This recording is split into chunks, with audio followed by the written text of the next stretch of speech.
اهلا وحياكم اعزائي المشاهدين متابعين قناه كاديروس بص في كل مكان، واكونت كاديروس حسين على التيك توك الاستغرام. الزمالك وضع كاس الرابطه رسميا بعد الهزيمه ب3 اهداف مقابل لا شيء من البنك الاهلي في هزيمه كارثيه وانهيار دفاعي نادي الزمالك بشكل غريب.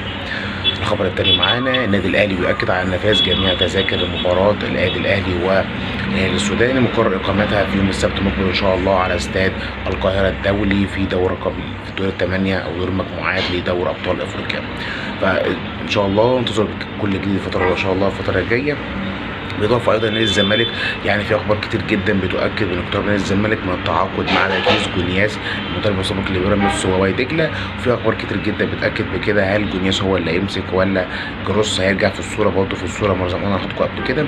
ففي كلام كتير جدا بيتعرض على مدير فني الزمالك، ولكن خلاص بعد الهزيمه امس من البنك الاهلي اقترب موعد قدوم مدير فني الزمالك. انتظروا كل جديد. سلام.